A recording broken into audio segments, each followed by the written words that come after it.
turanibutsa yuko iyo umuntu yakiriye sheke abizi neza yuko nyiri kumuha iyo sheke adafiteho amafaranga kuri konte ye, icyo gihe n'ubundi nawe aba yagize ubufatanyacyaha mu ikorwa ry'icyaha cya sheke sans provision cyangwa se sheke itazigamiye. Ikindi kandi nuko wenda ushobora kuvuga ati muri niba natanze sheke sans provision ya banke imwe, reka ngene njye gufunguza konti ahandi wenda bariho naka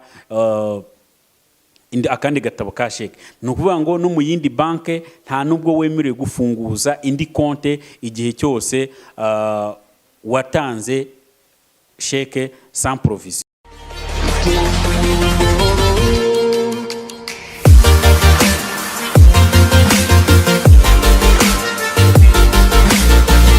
Itegeko rigenga imyishyuranire mu ngingo yaryo ya 24 riteganya yuko umuntu utanga sheke abizi azi yuko nta mafaranga afiteho kuri konte yiwe, icyo gihe aba akoze icyaha cyitwa mu mategeko gutanga sheke itazigamiye. Ibyo nanone bigendana no kuba ushobora no kuba watanze iyo sheke ariko ufiteho amafaranga, ariko noneho ayo mafaranga ugahita uyabikuza yose cyangwa ukabikuza igice cyayo. Ibyo bishobora gutuma noneho ya sheke watanze nibajya kuyibikuza batari buze gusangaho amafaranga. Ni kimwe nanone n'umuntu ubuza yuko umara gutanga sheke itazigamiye ariko akaba yabuza banki ye kugira ngo itabasha kwishyura iyo sheke. Icyo gihe iyo abihamijwe n'urukiko aba yatanzwe nze sheke itazigamiye. Ariko icyo tubasha kugaragaza ahangaha nuko iyo wamaze gutanga sheke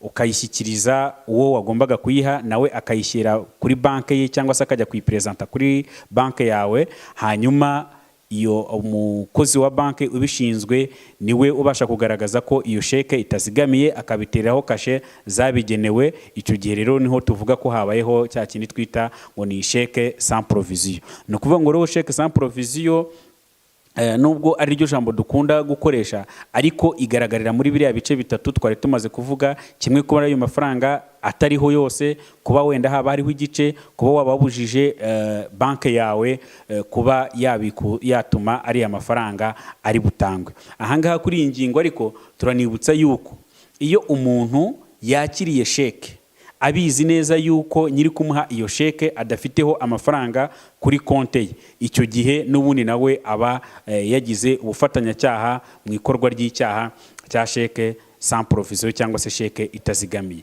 Nibwo rimwe na rimwe bijya bikunda kugaragaraho, usanga nk'umucuruzi cyangwa se bari abantu bakunda gukoresha ibintu bya banke Lambert, ugasanga akugurishe amafaranga akakubwira ngo nzakwishyura ku itariki 30 wenda z'ukwezi kwa karindwi, uyu munsi turi mu kwezi kwa gatandatu, hanyuma noneho wowe ugatwara ya sheke ukazajya gutegereza kuri ziriya tariki aba yakubwiye kugira ngo uzajye gukuraho ari amafaranga kuri banke yawe.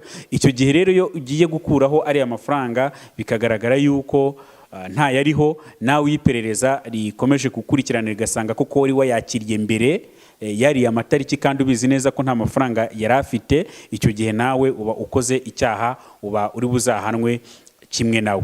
Ni ukuvuga ngo rero icyo abantu bakwiye kumenya nuko igihe cyose utanze sheke uba ugomba kwiringira yuko byibuze mu gihe cy'amezi 2 uhereye igihe utangiye iyo sheke ugomba kuba ufiteho ubwishyu. Iyo tuvuze amezi 2 mu by'ukuri itegeko rivuga iminsi 60 ubwo kwezi nuko iminsi 30. Ni uvuga ngo sheke bayigusinye none ku itariki 2 z'ukwezi n'urugero kwa gatandatu 2020, ni ukuvuga ngo iyo sheke ibiri buzate agaciro ku itariki 2 z'ukwezi kwa 8 2020. Ni ukuvuga ngo nyuma y'iminsi 60. Hagati aho ngaho nyiri guhabwa sheke abashobora kuyijyana kuri banke akahabwa ariya mafaranga. Ni ukuvuga ngo rero nyiri gutanga sheke icyo ukwiye kwitwararika ni ukumenya ngo mu gihe cyose iyo sheke itarabikuzwa ariya mafaranga agomba kuba akiri kuri konti. Ni kimwe rero na kuriya wabuza ko ayo mafaranga abasha gukurwaho, cyangwa se ukagenda ukabikuzaho makeya nubwo wayisinye amafaranga ariho, ariko nyuma y'iminsi nk'icumi ukagenda ukajya gukuraho ya sheke batarayibikuza. Ibyo ngibyo nabyo bifatirwa hamwe bikaba bigize icyaha cya sheke sans provision. Ibyo bihano rero tuvuze, igihano bahanisha umuntu watanze sheke sans provision, bamufunga iyo abihamijwe n'urukiko, aba ashobora gufungwa igihano kitari munsi y'imyaka 2 ariko kitarengeje imyaka 5, hakiyongeraho n'ihazabu ijya mu isanduku ya leta ingana n'inshuro 5 kugeza ku 10 z'agaciro k'amafaranga yari kuri sheke ya sans provision. N'urugero, niba utanze sheke sans provision ya miliyoni 20, igihe cyose bagiye kukurega urukiko rukabiguhamya, bivuze yuko hejuru y'igifungo bazaguha cyo gufungwa kuva kuri ya myaka 2 kugeza ku myaka 5, ugomba no kuzahatanga n'ihazabu ijya mu isanduku ya leta. Ubwo tuzafata za miliyoni 20 dukuye inshuro 5, ubwo ni miliyoni 100, ubwo mu gihe baguhaye inshuro 5. Ariko bitewe n'ubushishozi bw'umucamanza, abashobora noneho no kugeza no kuri izo nshuro zikaba zaba 10, icyatemerewe no kurenza ziriya nshuro 10. Niyo mpamvu rero abantu bakwiye kwitwararika cyane ku kintu cyo gutanga sheke itazigamiye. Ikindi tubasha kugaragaza nanone nuko hejuru y'ibyo bihano hari n'ibindi bihano Banki Nkuru y'u Rwanda yateganije bigomba guhabwa uriya muntu watanze sheke sans provision. Muri ibyo ngibyo nuko umuntu wese byagaragaye yuko sheke ye bahitiyeho yakashe yitwa sans provision, yuko iyo sheke itazigamiye, ntabwo yemerewe guhabwa inguzanyo. Icyo kiba kivuyeho. Icya kabiri nuko ntabwo aba yemerewe kongera guhabwa akandi gatabo ka sheke. Ngo niba watanze iyo sheke sans provision, ntabwo wemerewe kongera guhabwa akandi gatabo ka sheke. Ikindi kandi nuko wenda ushobora kuvuga ati niba natanze sheke sans provision ya banke imwe, reka ngene njye gufunguza konti ahandi wenda bariho naka akandi gatabo ka sheke. Ni ukuvuga ngo no mu yindi banke nta nubwo wemerewe gufunguza indi konti igihe cyose watanze sheke sans provision. Ibyo bihano rero tumaze kuvuga birenze, hari biriya bijyanye n'igifungo ndetse no gutanga ihazabu, ndetse hakiyongeraho na biriya twari tumaze kuvuga Beneri Banki Nkuru y'u Rwanda yashyizeho, birimo kutongera guhabwa inguzanyo, birimo kutongera guhabwa agatabo ka sheke, birimo no kutemerewe kongera gufunguza indi konti ahandi hantu, haba muri banki cyangwa se mu bigo by'ubucuruzi, mu bindi bigo. Icyo gihe nta nubwo uba ugomba ibyo bihano bimara amezi 6, bikaba byashobora kujya byagira gute byavaho. Ariko noneho kugira ngo ibyo bihano biveho, hari ibindi bintu ugomba kuzuza nabyo biremereye cyane, bigaragara n'ubundi bikomeza kugaragara muri ya mabwiriza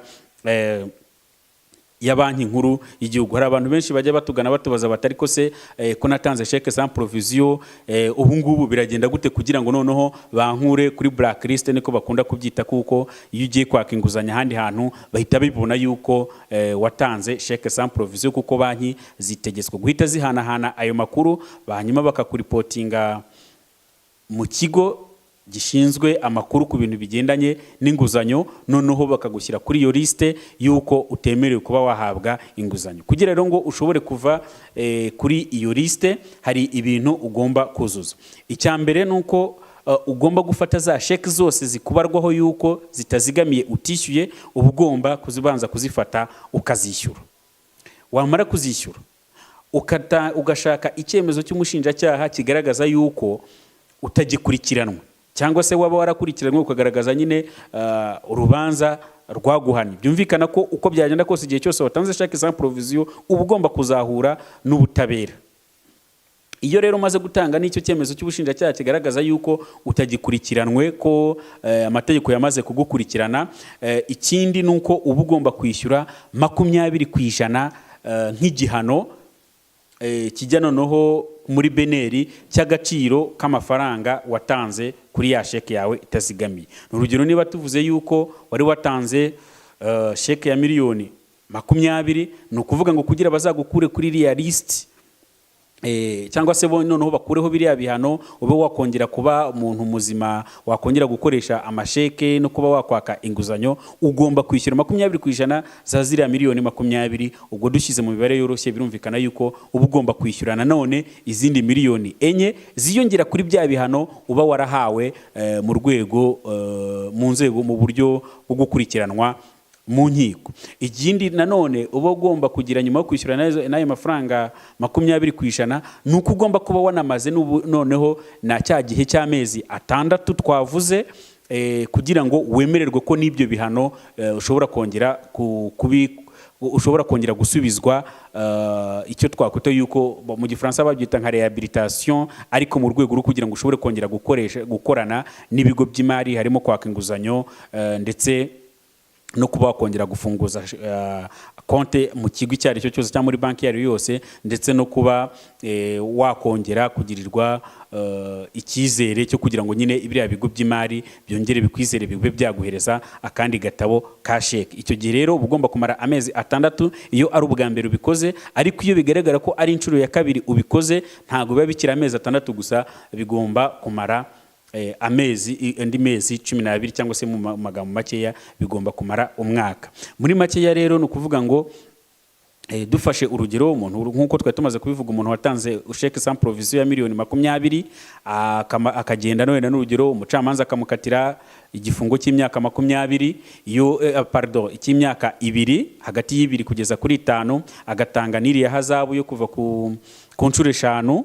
Ubwo twavuze yuko guhera ku nshuro 5 waratanze sheke sans provision ya miliyoni 20, ubwo inshuro 5 ni uguhera kuri miliyoni 100.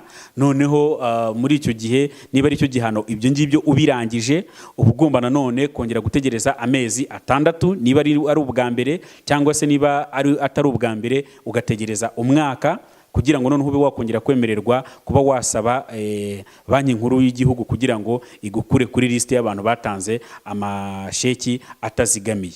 Kuyagukuraho rero n'ubundi ni ya banki yawe ibigufasha nyuma yo gutanga biriya byemezo twavuze haruguru, hanyuma ukabyuzuza. Ubwo byemezo twavuze nuko uba ugomba kugaragaza ko zo za sheke sans provision n'ubundi wari watanze wamaze kuzishyura zose, kuba ufite icyemezo cy'umushinjacyaha kigaragaza yuko utagikurikiranwe, nanone ukabasha kugaragaza yuko wishyuye 20% y'amafaranga agaragara kuri za sheke sans provision. Noneho banki yawe ya yindi ubwo yari yaguhaye ya sheke watanze niyo iyongera kukwandikira ibaruwa muri beneri igusabira ko bagukura kuri iriya liste, imaze ikatanga biriya byangombwa byose. Nta yindi nzira rero niyo ngiyo kugira ngo ube washobora gukurirwaho cyangwa se kongera gukomorerwa kugira ngo wongere gukoresha sheke. Tunibutsa yuko na ziriya sheke uba wari ufite, itegeko rivuga yuko ugomba guhita uzisubiza banki yaziguhaye, mu by'ukuri ugasigara umeze nkawe uhaye we akato mu gukorana n'amabanki ndetse n'ibindi bigo by'imari biciriritse. Murumva rero ko ibihano bihabwa umuntu watanze sheke itazigamiye ni ibihano birebire cyane cyangwa se biremereye cyane, ku buryo byakabaye byiza yuko abantu mbere yo gusinya sheke bakabanje gutekereza byibuze inshuro 7 ku ngaruka iyo sheke bagiye gusinya ishobora kuzabagiraho mu rwego rw'amategeko.